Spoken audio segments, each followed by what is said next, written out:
G'day, hi, and welcome. All right, got a World War III update.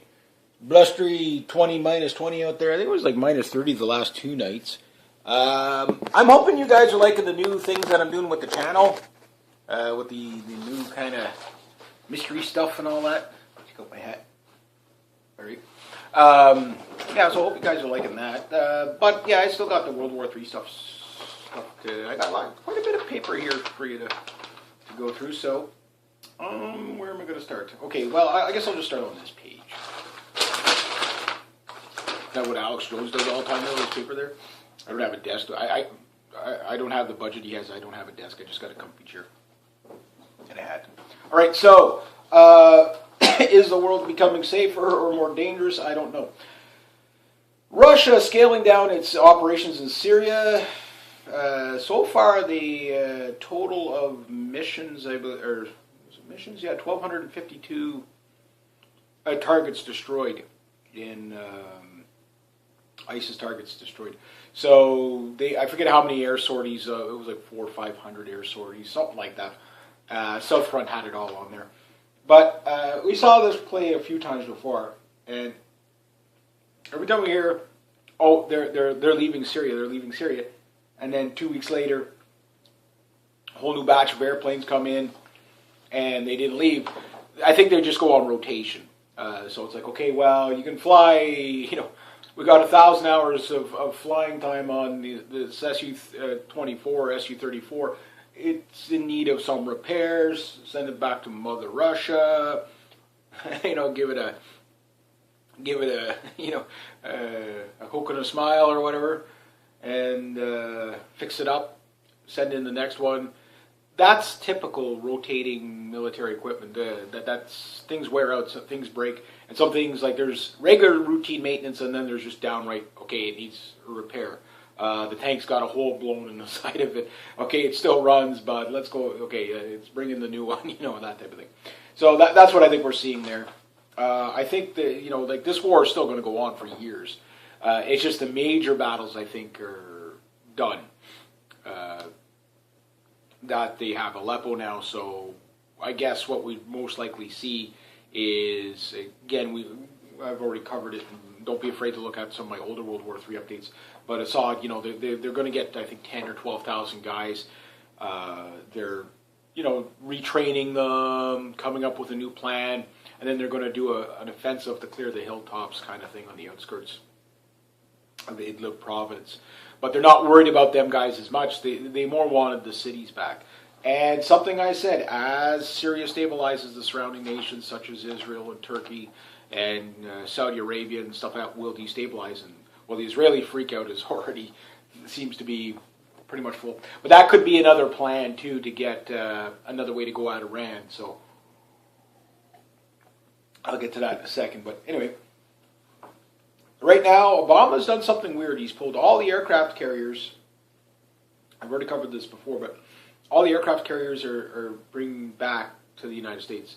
So, for maintenance stuff, they're not on rotation. It's just he brought them all back, which is weird. So right now, there are no aircraft carriers in the Middle East. I don't know if that's a first or if that's, but it's definitely not normal considering. Is that a bad thing to a degree?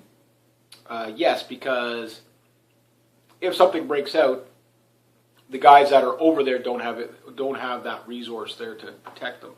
It's the same thing when Justin Trudeau pulled out the CF-18s out of, backing our guys on the ground. The problem with that, I'm kind of if you're going to fight a war, you're all in or you're not. So either, if you're going to take the CF-18s away, completely take the operation away. I mean, don't have those guys sitting there with no air support. The best air support they can have is from their own nation.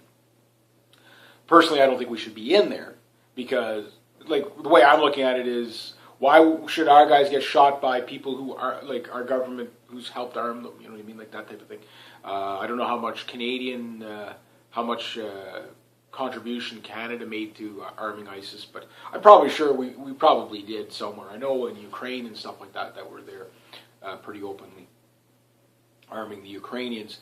Not so much lethal aid. I think most of the lethal aid just comes from the States and other nations. because we don't really have a lot of weapons we can send them anyway. But there are some weapons, for example, that we have given to the Kurds, and I don't agree with that at all. Again, we're arming the people we have to fight in the future. And that's exactly what we're doing now. Again, if you're a U.S. soldier and you're in that area of the world and you have to fight these guys, they're going to be shooting at you with the ammo that was supplied by your government and the firearm that was supplied by your government. I mean, how long are you going to believe that, oh, well, they just got these weapons by accident? No. In the tens of thousands? No.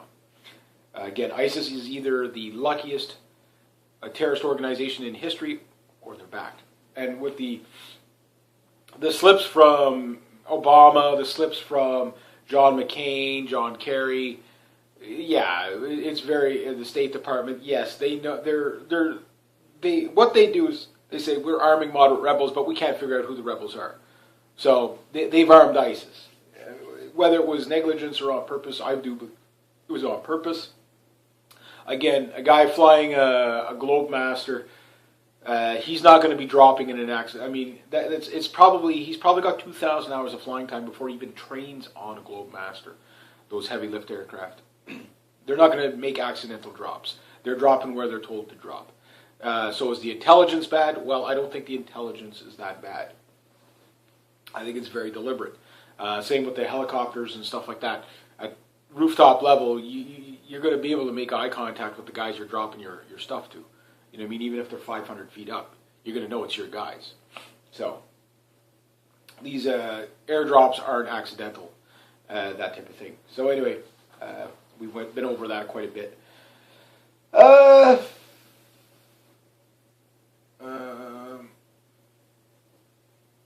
Yeah, the Fort Lauderdale shooting. A lot of people yelling false flag. There was reports of multiple shooters. This guy, I guess, is a Cuban national from the military, and apparently he's had some psychiatric problems. People saying Manchurian Candidate, whatever. But whether it's real or not doesn't matter. What is the result? Well, we do know that just before Christmas, Christmas and New Year's Eve, again, Obama was out there putting executive orders and disgusting ones, and one of them is to really get the United Nations Small Arms Trade Treaty deal through. It probably will never pass, but again, trying to make a case for it, a last-ditch attempt. On this one, I'm inclined to believe that it is a false flag. I'm not saying they're all false flags and nobody dies. It's all crisis actors. I don't say that. I do believe people die. You never know. I mean, this guy was making some claims that the CIA was trying to get to him and stuff. Now, mind you, if the guy's a little bit unstable, it wouldn't take much for the CIA to push the guy over the top and hijack his computer and just show him propaganda and he hears voices or whatever. They do have the technology to freak people out that are already unstable. So, is that a possibility? Well, of course. And giving the climate, again, can I prove any of it? No. But giving the climate and the desperation we see from Obama, Missy, what are you doing on the couch? Don't do that. Don't do that. Don't pull your tail. Scratch your tail. See how you like it, eh? When the couch is scratched back. There you go. Hey, coming up. If you're going to interrupt the video, you might as well come up and show everybody. Anyway. My cat, Missy. As I was saying, Obama, they're still trying to steal the election from Trump. It's unbelievable. It's like you have Obama prove, well, we don't think the counts were legitimate, and just all kinds of stuff. You can't even follow it all. It's just you lost. But so why are they so desperate? Well, think about the amount of people that might go to jail. Again, if nobody goes to jail, then we know Obama or Trump was a puppet. And then, if that's the case, then the direct plan, I think, is let Israel destabilize. The United States will have to send in soldiers and troops and whatever, and they'll make the connection to Iran. They'll get into war with Iran that way. That could be the setup. Israel wants. They never give up. They never, even if their plans fail, they never give up. They keep.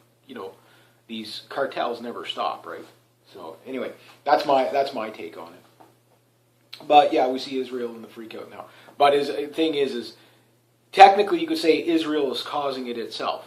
I mean, it's starting to bulldoze people's houses. Then there was oh my God, people attacked us back. You know, they've been brutalizing people in the West Bank, so of course they're going to fight back at some point. You know, I can see both sides of it. I don't take either side. I'm not pro-Palestinian or pro-Israeli. Yes, Israel has the right to defend itself if somebody attacks, but if it keeps provoking the attacks, you know, that's again, and this is coming from a country that attacked the USS Liberty. Remember, to try to get the United States to come into war, so they attacked the U.S. warship. Yeah, so you can't trust the Israeli government. And I know there's, again, you know, the Zionists and stuff like that. Some people say, well, you know, Zionism, you don't understand Zionism. Well, there's different facets of Zionism, too. I understand it well enough. And the Greater Israel Project, the Clergley Plan, and the Samson option. If you look at those three things, then you're going to understand how Israel thinks to a great degree. Now, do they put these things on record as official? No. But the plans are pretty open. That type of thing. So, yeah, what's going to happen in Israel, I think they're going to just get their asses kicked. So I think what they're going to probably try to do is find a way to go to war with Lebanon to get, you know, Israel saying, oh, well, Hezbollah's in Lebanon, so they'll have to go through there while they're fighting the Palestinians. Oh, well, Assad is attacking, is supporting Hezbollah, which he is. You know, oh, well, then it's the Assad government attacking Israel with a proxy war, so, and then, of course, of Iran. So then, okay, well, we have no choice, but we have to go in and actually have an excuse. ISIS couldn't get the job done, so the American farm boy is going to be sent to go and die at a rate of 35-1 for the Israelis. That's so it means if the Israelis are willing to kill American soldiers or let American soldiers die at a rate of 35-1, there's no limit to what they'll go. You know what I mean? So if you think it's the right thing to do, go ahead, but just know that you're being set up. You know, like you're being set up. It is what it is. I know some people can't see it, and I know there's a lot of, again, the Christian types that they can't separate biblical Israel from the political Israel, the government of Israel. So again, you can't really help those people. I mean, they just don't get it. If Israel says jump or we got to go to war, they'll just do it. So that's the way some of them think. The Judeo-Zionist Christian, not all of them are fooled, but there's a lot of them that are. And a lot of these guys are in the government. So that type of thing. But I was listening to Steve Pieczenik. Now, Steve Pieczenik made a couple of statements a little while back about Henry Kissinger, saying that, yeah, we worked with Kissinger to get this done. But then he seemed to have rolled on him a couple of days ago in an interview with Alex Jones, which I hope is the case. And he was saying that once Trump gets in, that's when you're going to see the draining of the swamp. That's why the FBI and the CIA they're basically at war with Donald Trump right now. But they can't kill him, because if they kill him, it starts a civil war that day. The amount of world elites that would get shot on that day would be astronomical. Why? Because there would be they wouldn't make it to their bunkers. You know, I just think of the armed guard that's walking along protecting one of these politicians. Oh, Trump just got assassinated. Bang, pulls out his pistol and takes out the guy. Because they know the people that work beside these people. They know what they do. They might not know everything, but they know. Their security, can they truly be trusted? Because if I was a true patriot, the closest place I would want to be to my enemy is their right-hand man. You know what I mean? That's what I would want to be. I'd want to be right beside them, so when I know the takedown's coming, I'm there to do it. You know, do whatever needs to be done. They attempted this with so many world leaders. It's not funny. You know, in that type of thing. And really, do the world elites think that the law enforcement, military are really going to be trustworthy enough for them to stake their lives on? I don't know. So that's why I don't think they're going to knock him off. Unless, even if they can make it look like, well, he's 7 years old, he took a heart attack, whatever. Even if they did that, you know, it would be too convenient for that to happen. For that you would just see, again, well, as the report goes on here, you're going to see what I mean. Attacks are already starting on the, you know, politicians and stuff like that. But anyway, yeah, so we'll have to wait and see what happens there. But Steve Pieczenik was saying some pretty interesting things about how Trump wants to restore rule of law. And that's what has to happen. That's what he was truly elected on, was to put the Clintons, the Bushes, the Rothschilds, Rockefellers, Soros, Brzezinski, Kissinger in jail. Now, there's a couple of theories on what Trump might be doing. Is saying, okay, step down gracefully or we're going to steamroll over the top of you. Now, of course, because they are who they are, they're psychopaths. They're not going to quit, right? So, and one of the things Steve Pieczenik was also saying, which I'm lukewarm on Steve Pieczenik. He seems like he's a good guy, but I haven't really seen him totally give the signal that I wanted, but he did hint at something. He talked about the Zionists in Israel and how bad, and the Zionists and these Jews that are all over the place. Remember, he's half Jew himself. So, what I'm looking at, it's what I see. I see it with, like, say, Ezra Levant with Sun News or Rebel Media, where bring up 99% of the problem, but don't talk about that 1% of who implements the policies, right? The Steens and Steins and Bergs. And again, I'm not against all Jews. I know if it's taken that way, I don't know what to tell you. It's the same problem the Muslims have. Not all Muslims are terrorists, but there's a large minority of Muslims that are terrorists, right? Well, not all Jews are the Zionist neocon types that want war and death and destruction and Bolshevism 2.0. But there's a large minority of them, and they're in power. That's the one. That's the people I'm after. There's not a Jew under my remote control trying to get me. There's not a Jew in my sock trying to get me. My cat is not a crypto Jew. You know what I mean? Like, that type of thing. So I'm not taking it from that argument. So if it comes off that way, I apologize. My goal is to get the corrupt bastards at the top. Restore rule of law. But every time we see a bad policy come in and there's a Steen, a Stein, or a Berg, metaphorically speaking, spearheading it, that's what it creates. Reactionary Jew. I don't know if you've seen the Red Ice interview with him. I enjoyed that interview a lot. I think that was the most thumbs down I've ever seen on a Red Ice video because there are white supremacists and stuff like that and anti-Semites that are there that follow that crowd too. There's no denying that. But it was nice to hear it from a Jew. Yeah, well, this is the. But I like how he divided it up. And something I've said too, like, Israeli politics are very, very complicated. There's so many factions within one faction of a faction. You know what I mean? That type of thing. So that's what makes it so confusing. Which Jews are you talking about? And that type of thing. So when we're talking about the ones that are, the Rothschilds, Rockefellers, George Soros, Henry Kissinger, Zbigniew Brzezinski, these guys. These are the names I put at the top, but there's thousands of them that run these agendas. Now, some of these agendas are just degeneracy, like the probably 1,000 plus, prominent feminists, all throughout the world that basically promote this third wave feminism stuff. They're not really criminal per se. They're not running the banks. They're just ideologues that are out of control. So them, you don't really have we'll just take away the program. That type of thing. That's how you get rid of them. But the ones that actually, the bankers, the banksters, that's who we really want to take down. The Goldman Sachs, the J.P. Morgans, the, Freddie Mac, that type of thing. The Federal Reserve, et cetera, and it goes on. The ones at Deutsche Bank, list goes on, ECB. All these people at the top, your Jamie Dimon types, And you want to get all those guys, round them up, put them in jail, one charge, crimes against humanity, because millions of people have died because of the 2008 collapse. And since then, because of the bad policies these people put in on purpose in broad daylight, they must be held accountable. That's why, keep it simple, one charge, crimes against humanity.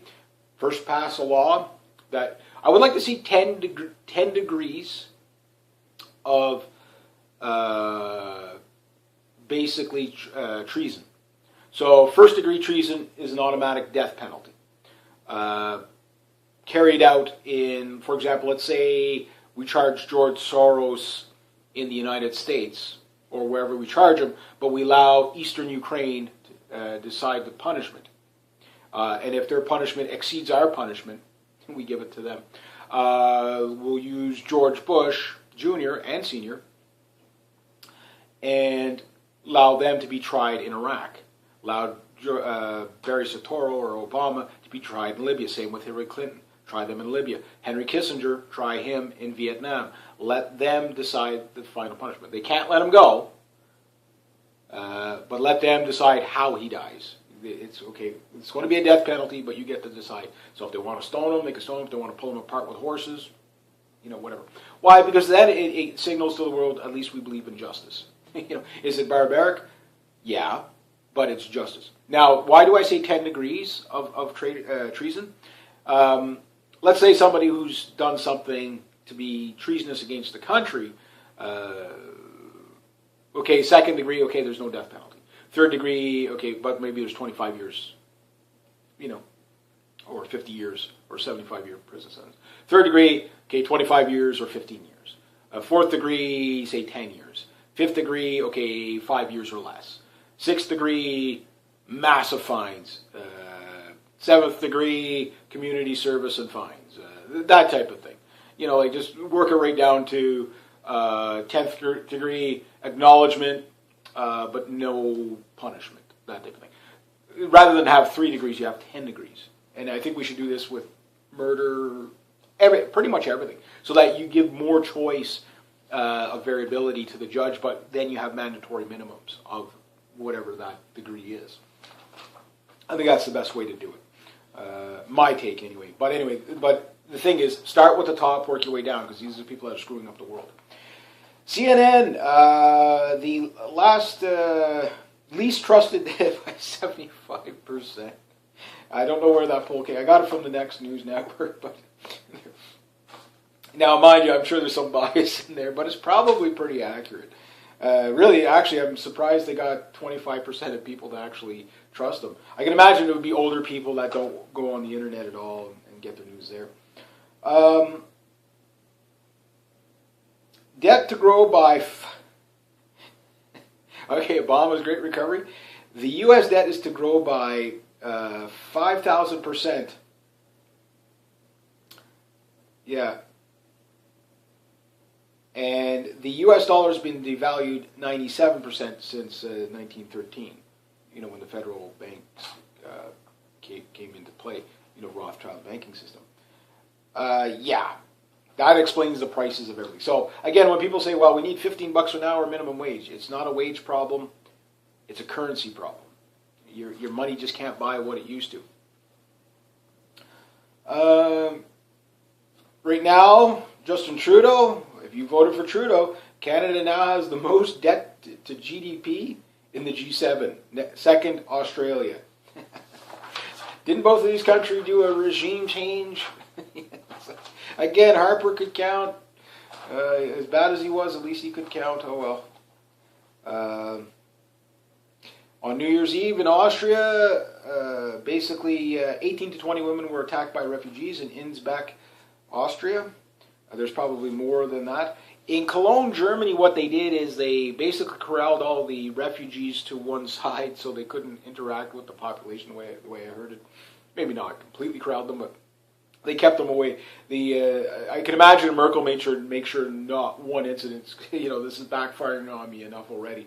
Make sure not one incident happens. So they probably had like an astronomical amount of police. And plus, how many women would have went to New Year's Eve in Cologne? I don't know. But anyway. So 1,000 soldiers to each Baltic state. That the United States is talking Lithuania, Estonia, and Romania, and stuff like that. So I think it's now been up to 1,200. I'm sure I put. I might be missing a page here. Hope not. Anyway, if not, I'll get it on the next. South Korea to put in a decapitation unit for North Korea. They've been talking about this for a while now. What it is it's a team to go in and take out Kim Jong-un and his generals, etc., to stop the immediate launches of missiles, etc. So they call it a decapitation unit. So they're working on that. E-2D early warning aircraft. These are the one with the little radar dome they take off an aircraft carrier. they're not they're an old aircraft. These are like Vietnam era aircraft, but they still work there. I think they're a turboprop, twin engine turboprop. They got a huge radar dome on them, like an AWAC, but they can take off aircraft carriers and stuff like that. And there's going to be 225. The 225 squadron is going to Japan. So they're moving those things. This is, I guess, more for the surveillance of in the South China Sea to keep, keep on top of that. The Chinese just did another Air Force drill in the South China Sea. You can see some of their Q5s and stuff like that, Q5 Fountains, stuff like that flying around. Those things, they're old, but they are maneuverable. They're also talking about a replacement bomber for their H-6 bomber. They want to build a stealth bomber. And the Chinese have been basically, with their Air Force stuff and whatever, and their Navy aircraft carrier, which they've now got on patrol, they basically are updating everything. Now, the J-20 that they've got out there, they've got a J-15, a J-20, they got a couple of airplanes, and then they got the J-10, which is the Su-27 knockoff, which I love telling the story how the Chinese borrowed a couple from the Russians to see if the Russians were like, oh yeah, well here, borrow our aircraft, see if you like them, and if you like them, maybe you can buy some from us. They took it apart, reverse engineered it, and built their own. The Chinese, they pissed off the Russians, so they basically started producing Su-27s and Su-30s, I guess, now. And, basically stole the design from the Russians, and the Russians were pissed about it. Like, you're supposed to, buy aircraft, not reverse engine. But that's what the Chinese do. They steal everything. You got to hand it to the Chinese on that. They're good at stealing technology and reverse engineering it. They're good at that. But their J-20 is going to be probably closer to that of like an Su-27 kind of capability airplane. It is stealthy. It's kind of a delta wing with a forward canard. It will be a longer ranged aircraft, so I can't imagine, just from the little bit of footage I've seen, it doesn't look like it's all that maneuverable, but being stealth, so it's more, being stealth, being bigger, it's probably going to carry a lot of weapons, more of an escort type of airplane rather than a tight, windy, turny dogfighting airplane, and more of a, think of it like kind of like the role of the MiG-31, but in stealth form. I don't know how fast this machine is. I don't know what the exact ranges are on it yet. Not a lot of information will be coming out on this airplane anytime soon, but they are moving towards that. How stealthy is it actually? I don't know, but the design is fairly stealthy. So these airplanes, if it's like the F-22, like the F-22 is reported in the 90s to have a radar signature the size of a bumblebee, but it seems like now radar, they can detect an F-22 like that. Like the software outpaces the hardware much quicker. So the new proposal for the H-10 bomber, I don't know when that's coming out, but that is what the Chinese are moving towards. And of course, we know they're going to be building those AN-225 Antovs, heavy lift. So the Chinese are really ramping up like big things. They're not building little things. They're building big things. And the other thing they want to build is that ways to move their amphibious assault vehicles with hovercraft, the largest hovercrafts in the world. So they're going to be building those. Now remember, how can they afford it? Well, it's simple. They have a lot of U.S. debt. So I think they're done probably building these mega cities that nobody lives in. So the best thing they can do with the U.S. debt is just turn it into military assets at this point. Build aircraft carriers. They're talking about a second aircraft carrier. Iran is talking about an aircraft carrier as well. We'll have to see what they have, We'll see what they do. But anyway, the CIA versus Trump. Well, this is a big one. I mean, the CIA is telling Trump, we can come after you. We can do this. We can do that to you. You watch your step, kind of thing. And you can clearly see that they're going to try to set Trump up for something. I think what they're really, the main thing is to set him up for an economic collapse. But this can go one of two ways.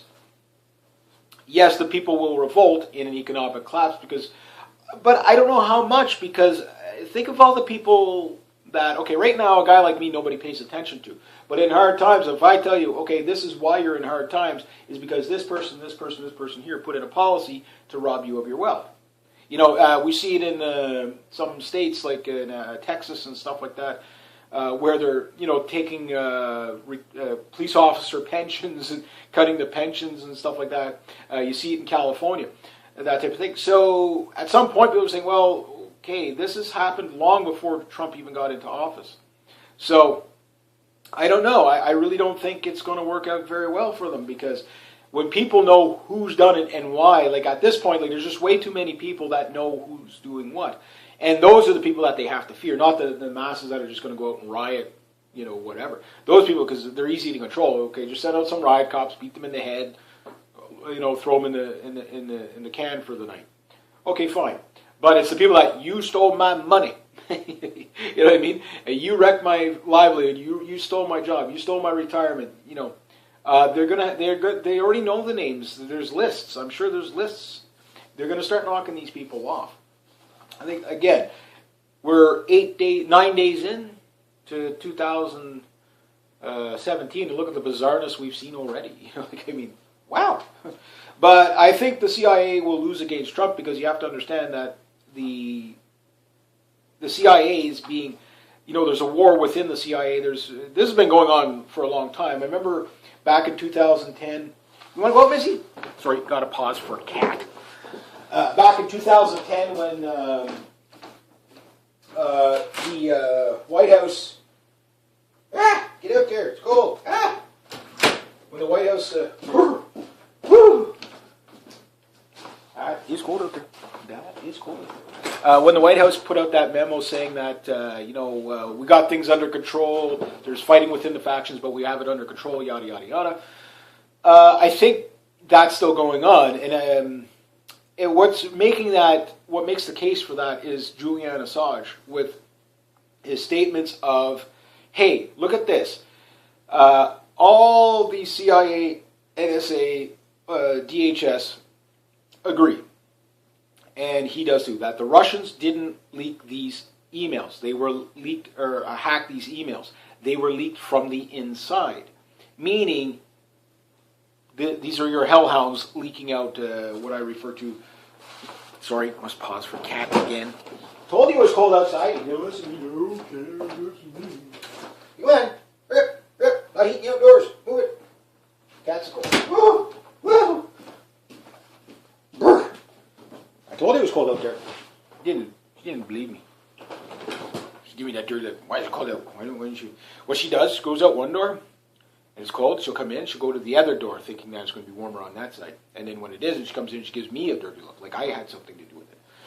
Yeah.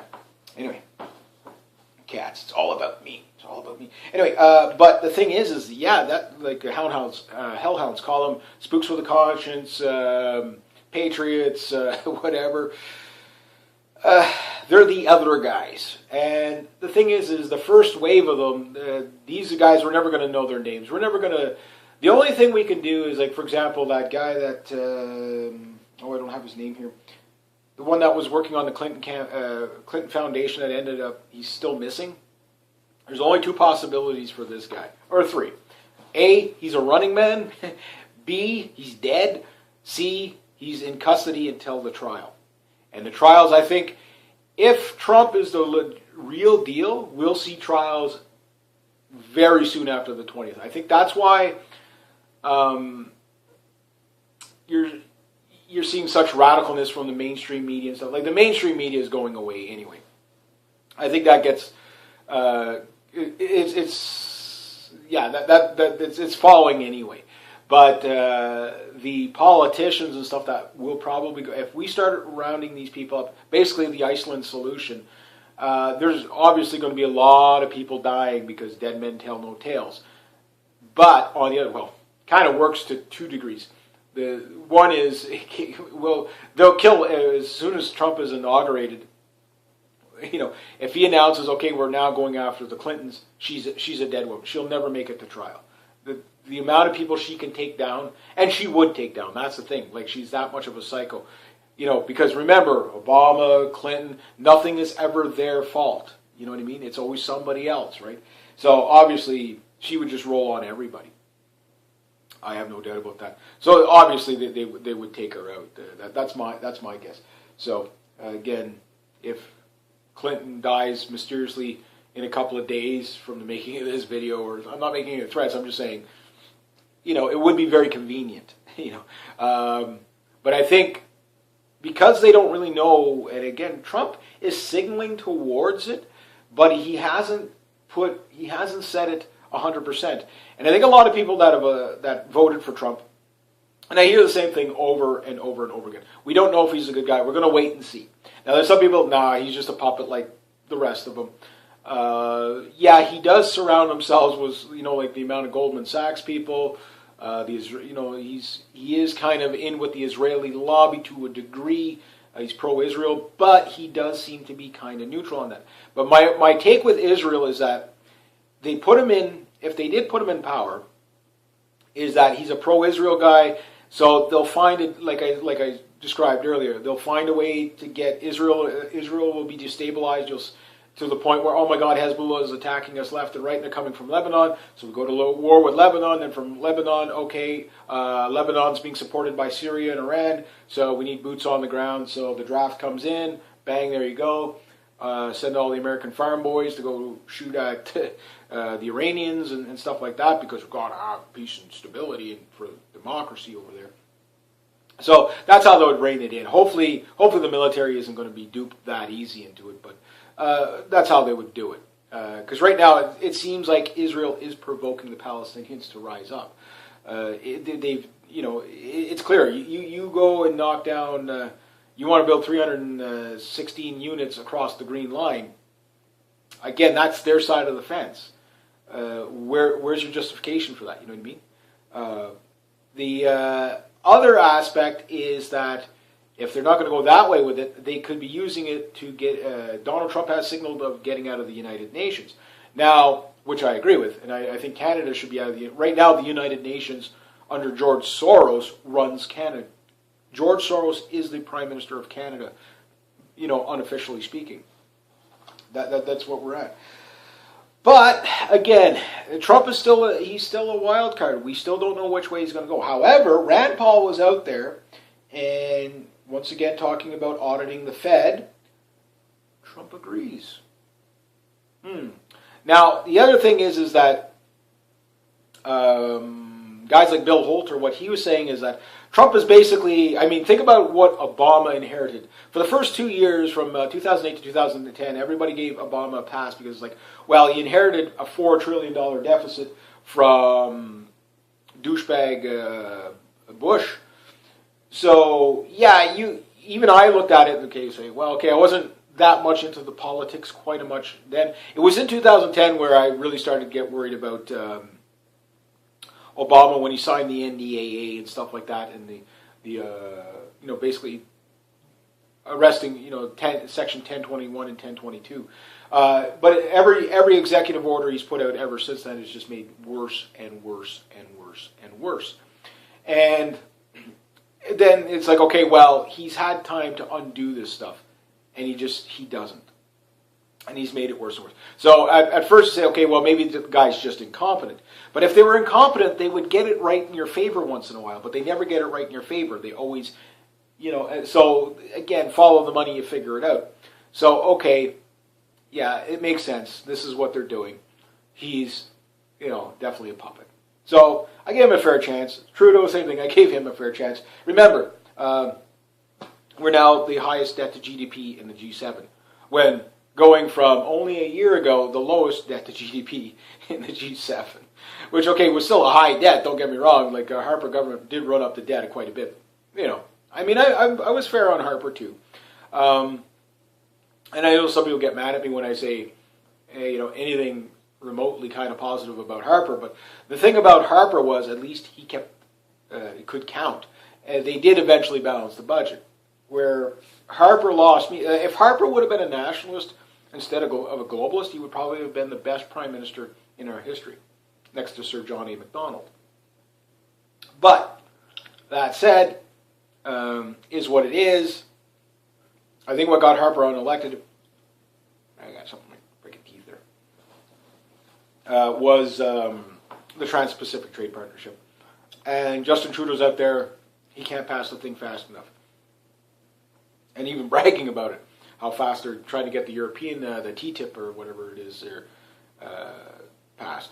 Again, these trade deals kill Canadian sovereignty. They all do. Now, that said, when it comes to Trump and Canada, especially with the auto workers union and stuff like that, they are nervous. Now, Trump seems to be more focused on Mexico than Canada, but, it's going to go both ways. Now, that said, here in Canada, we don't make anything of our own. We gave all our industries to the Americans after the death of the Avro-Aero program, you might as well say. That was the first fall of Canada. That was where Canada went from an independent country to, basically catering to U.S. big business. I'm not saying we shouldn't have U.S. businesses here at all. I mean, the culture is so similar. I know a lot of my fellow Canadians don't like it, but I look at Americans just as Southern Canadians. You know what I mean? They got a slightly different culture, but they're not so different from us. We speak the same language for the most part. We eat the same foods. Watch the same shows, whatever. But there is an encroachment of Americanism up in Canada. There's no doubt about that. That said, it's not always a bad thing. But what I would like, again, if we had a nationalist government in power here in Canada, okay, I'd say let Trump knock out, the automotive industry in Canada. Here's what we'll do: when they close Caterpillar, they close Chevrolet, they close Ford, they close whatever, because we can't compete. Okay, it's on them. But then what we can do, nationalize it. Bang, we buy these plants from them. We slightly redesign. Look, we built the Saturn. Remember the Saturn? I don't know if they still make it or not. It was an all-designed Canadian car, right? We built the Saturn. So, okay, fine. If we can build the Saturn, let's just build something in Canada, okay, and build it Canada first, call it the Canuck car, whatever you want to call it. Canada hasn't built it, so the closest we came to building our own cars is two: the Avro car and the Saturn. So the Saturn, if we have engineers that can design the Saturn, which was a pretty good car, it was basically like a Ford Taurus, but a little bit different, And it was a good car. I mean, everybody I talked to that bought a Saturn, they were like, I love that thing. I don't know if they still make them or whatever they make now. But if they go out of business, okay, then we're no longer, then we can have our own industry, Is it going to be, a lot of people going out of work? Yes. A lot of union jobs lost? Yes. But we could restart it non-unionized, hire 10 times the amount of people, build the vehicle within the country for half the price. Because we don't have all these other things to deal with. And you can share the profit sharing with the employees. They'll make even more money than what they did under the old union. Again, it's just, you need somebody who understands that you remove the middleman. The union is what keeps the wages. In a country with good labor laws, you don't need unions. Government should not be unionized in Canada or any government anywhere in the world, really, in my opinion. But I'm not a fan of unions, because every union that I worked for was always, I made less. I always made less. A handful of people make more, but almost all the union jobs that I've ever had are no longer around, because the only union jobs that can stay around for a long time is stuff that's propped up by the government. Everything else usually goes the way of the dodo. It's the unions that kill off their employees. A lot of people don't see it that way. Yeah, but they bargained for us to get this and this stuff the company couldn't afford. Again, rather than the union paying for your dental plan, for example, one of the companies I worked for was excellent. They basically, okay, we have a dental plan. Okay, we got a deal for the thing, but if you want the dental plan, you pay for it. If you don't want the dental plan, you don't pay for it. That type of opt in, opt out. It was excellent. And you can do that with some unions. Some unions are actually probably not too bad, but like anything, most of them just get so greedy. It becomes about making the union bigger than the productivity bigger, right? But anyway, so Trump can hurt us that way. in those type of things. But that is a great way. It's kind of like kicking your teenage son out of the house because he, basically sits, eats cheesies, and plays video games all day. And he goes out. He doesn't want to go out at first. It's a horrible for him. But then he finds his job and he makes his own way in the world. He earns his own keep. Well, it'd be the same thing of what the States would be doing to Canada. So we're going to hurt at a time when we got Justin Trudeau. What the hell? Like I said, 3 years. I mean, we're 1 year in with Trudeau, and look where we're at. But this is important stuff to why we're going to war. I mean, it's the economies have failed everywhere is the case in point. But anyway, so the Dow Jones just about hit 20,000. Now, a lot of people were predicting that when we hit 20,000, that's when they're going to let the economy go. Now, or around thereabouts. So, remember, when the Dow Jones, when you see the Dow Jones doing these record highs, it's because they're propped up by your retirement, your savings. Again, I'm not an economist, you can go look at it. But anyway, it's rigged. That's why it's up high. These are Fortune 500 companies that could not stand on their own. They're bailed out by governments. They're the too big to fails. I say too complicated to work. But, yeah, Obama leaves office, the Dow's at 20,000, then they let it drop right after Trump gets in. But Trump's trump card on this is to name the bankers. That's all he's got to do is name names. It's kind of been what he's been doing anyway. So when everybody starts yelling at Trump for why is the economy going down, well, this is what the bankers have done. Here's the bankers who did it. Here's their names. Here's the policies they brought in. Here's what we're going to do against them. Rather than bail them out, we're going to let them fail. Again, Koch brothers declare bankruptcy in 2008, and they're still the wealthiest people on the planet. How's that possible? How is that possible? You know what I mean? Because they got taxpayer bailouts. So yeah, I think if they try to drop the economy on Trump, I think he'll just deregulate to the point where, okay, yeah, we'll take like a 6-month hit, an 8-month hit, and then all of a sudden, bang, runaway economy, it'll be like 20% GDP growth or something crazy like that. Why well, there'll be no regulations to stop anybody? Everybody will have their own business. And that's, that'd be good. Rule 41 of the FBI, basically this is something that Obama brought in as an executive order on New Year's Eve. And basically it can confiscate all electronic devices, basically. Computers, cell phones, those little iPad things, whatever. And yeah, that one's something to look at. The Chilean Navy, I don't know if you caught this thing, there was a Chilean helicopter, WW3 had it on his channel, it caught something on the air, it was like a round, double-balled round object type of thing, spraying something in it. Don't know what the hell it was. But anyway, interesting footage. ISIS did claim the attack of the 4 IDF soldiers that were killed in Jerusalem, and right now they're in the West Bank cracking heads of the family members of the ISIS, the truck driver. Now, something to note, that in this attack, okay, this guy was stopped by an armed Israeli citizen, so, all these people, we need more gun-free zones. No, the reason why this guy only killed 4 is because somebody stopped him before he can get to 5, you know what I mean? Just saying. In Mexico, there was a State Department assassination attempt. I don't know if they got the guy yet or not, but again, watch for that stuff. And that in the Fort Lauderdale attack, something that there was one of the guys worked for the North Fork shipyard. So I'm curious about who. Usually in these attacks, you want to look at who got killed. That type of thing. So who knows? It's something to look at.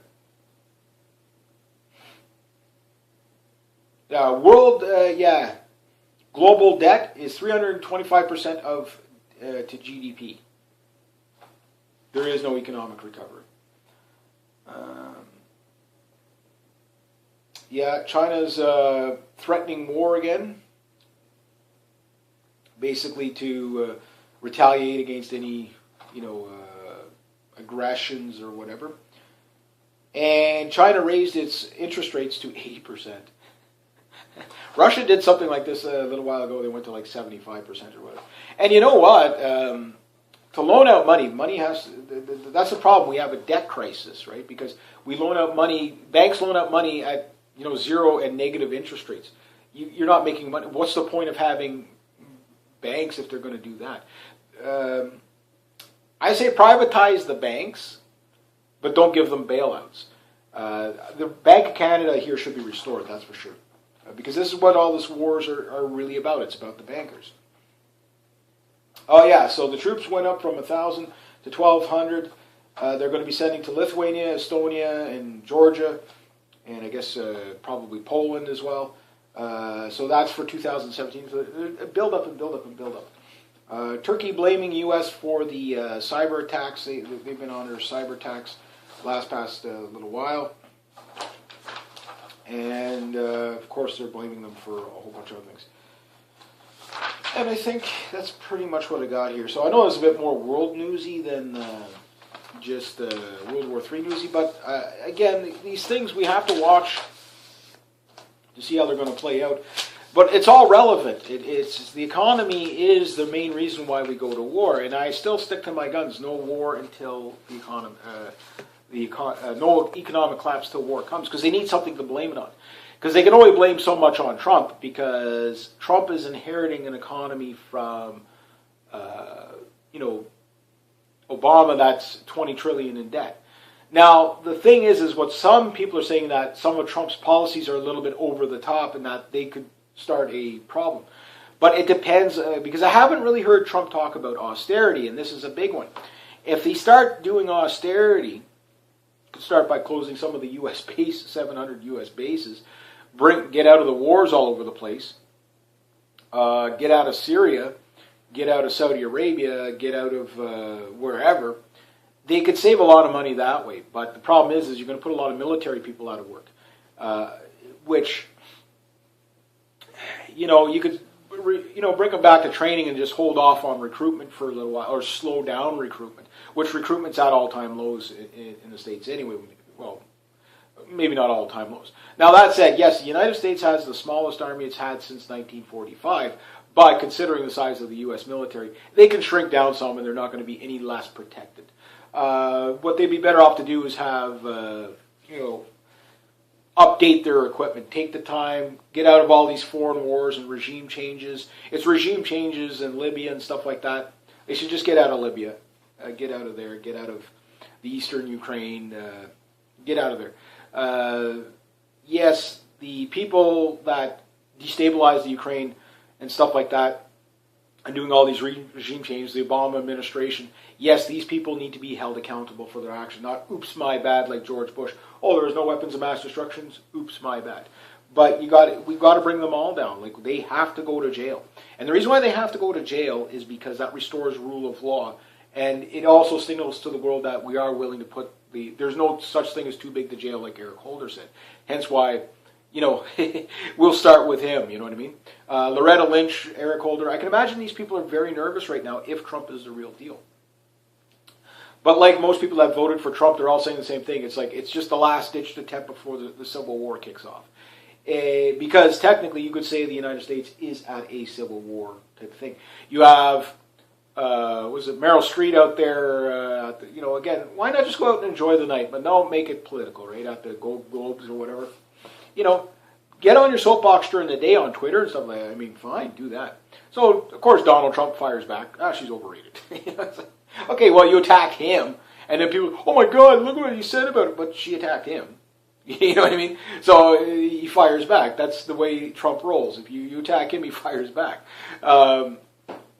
You attack, and that's the way you should stand your ground. People attack you, you attack them back. Verbally, of course. That type of thing.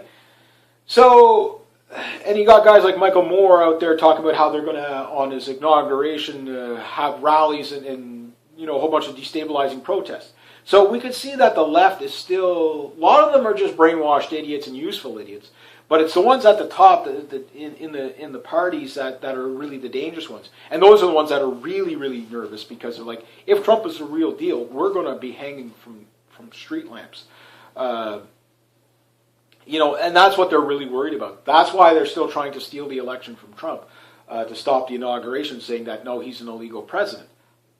Again, remember Obama with the birther thing? Oh, how could you say that? How could you say that? How could you say that? And it does come out that, he's an illegal president. Who knows, right? But again, with Trump, the only thing you can do is judge him on his actions. Now, that said, he is a bit sporadic, but he is surrounding himself with extremely smart people, whether you like them or not. Again, he's only got a basket of deplorables and shadies to pick from. To run the system, what people are saying, especially with the Goldman Sachs crowd that they're getting, because, who trusts Goldman Sachs, right? This is Hillary Clinton's, one of the main supporters of Hillary Clinton. But there could have, again, the hellhounds can take many forms. Form number one is like a Donald Trump, truth bombs everywhere, fight the system that way. The second is that what they can do is like your WikiLeaks types. If you've got whistleblowers from the inside, remember, Obama has persecuted more whistleblowers than any president in history. That is what it is. So people can't come forward and tell you when the system is scamming you. Now, the thing that the mainstream media, I think this is the conclusion most people are drawing is, okay, you're talking about Russian hacking, and you're not showing any proof, and say, oh my God, well, Donald Trump's not trusting the intelligence agency, and that's a cause for concern. Meanwhile, the intelligence agency is like, okay, well, Donald Trump, show me the proof. Okay, well, we'll show it to you next Wednesday. How about next Friday? Okay, we're going to need a week or two. You know what I mean? Like, it's such bad optics for, and who trusts the CIA? This coming from the DHS, again, terrorist organization, they're treasonous. The NSA, terrorist organization, treasonous. They're terrorizing their own people by spying on them. They're jackboot thugs. The CIA is just a terrorist. You arm terrorists, you are a terrorist. That's what well, it's for our the ends justify the means, very Machiavellian. No, you arm terrorists, you are a terrorist. You arm drug cartels, you are part of the cartel. That's what the CIA does. So, there's probably is good people in there, and I hope there's more good people than bad, but the people at the top are bad. They're rotten to the core. So all these FBI and CIA directors, they're probably shitting bricks right now because they're probably going to be held for treason. Depending on what the penalty is for treason, when Donald Trump decides to drop the charges, one of the first orders he could do is restore the death penalty. And remember that dream I talked about of the courtyard where, I'm watching the guy coming in and they hang him and he doesn't die, and I pull up my pistol and I shoot him, say, God have mercy on your soul, and then they bring in Hillary Clinton, she dies, snaps the rope, and I just let her die on the ground, I reholster my pistol, and then I see George Soros. That dream might actually come true. I'm not saying I'll be the one there, but that's probably what we're becoming so radicalized no matter what, that's how banana republics end up, is that, okay, there's no rule of law, Duterte rules. Oh, speaking of Duterte, he's out there in Russia again, ready to do drills with Russia, visiting Russia. So they've lost the Philippines. I don't think even Trump will be able to sway the Philippines to come back to the U.S. They've lost the Philippines in that area at this moment. I would say it's official. They can't sway it. And if they try regime change in the Philippines, I think it will backfire even more on the U.S. State Department than ever before. And they've only got like a week. Right now, you got to look at it this way. They've got a week or so, not even, a little over a week, to get everything done that they want done. So Obama's trying to do executive orders.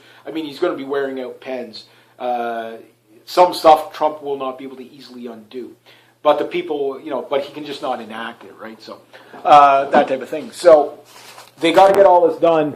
They're trying to set themselves up so that they can't be prosecuted or whatever. But I don't think, again, it's only after he gets inaugurated where we can judge Trump.